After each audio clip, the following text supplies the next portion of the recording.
What's good, YouTube Nation?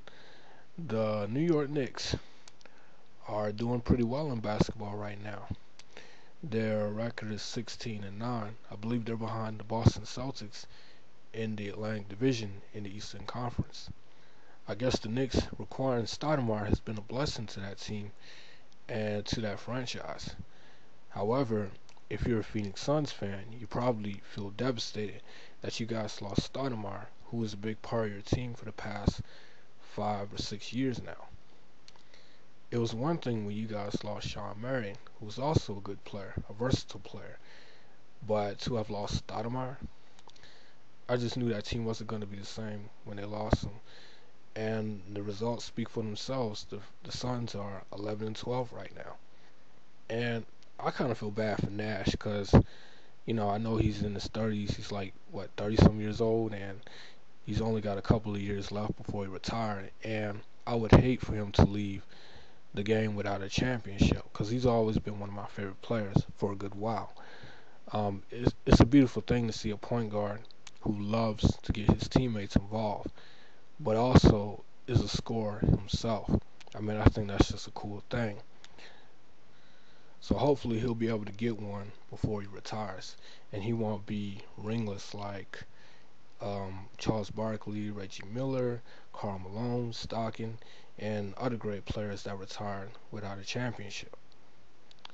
But Stoudemire, man, he's been putting up some flashy numbers, like 30 some points in the past 4, 5 games now.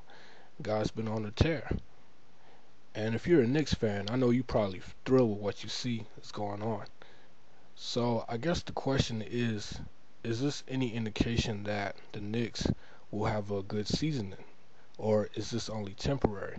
Because you have some people that be like, oh, it's still the beginning of the season, and there's still plenty of games to be played, and it's not set in stone, and all that good stuff.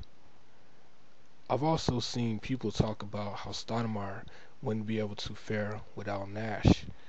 I guess they think that Stoudemire is a player that relies completely on a point guard to score his points, and that's not true. Stoudemire can shoot the ball, and he can shoot the mid-range jumper. It's not like all he does is dunks, or all he does is, put-ups to get his points. That's not true.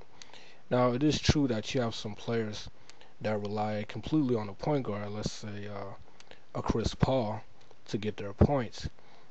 But you also have players that, like Carlos Boozer and Stoudemire and a couple others, that can score themselves.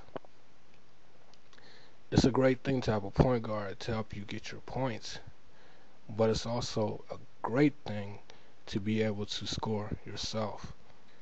Now, if only Dwight Howard can, work on a mid-range jumper and be like Stoudemire, he'd be a better player, hopefully. So, to the Knicks team, keep up the good work, and hopefully you'll end the season with a good record. If not, at least this is a sign of good things to come, hopefully.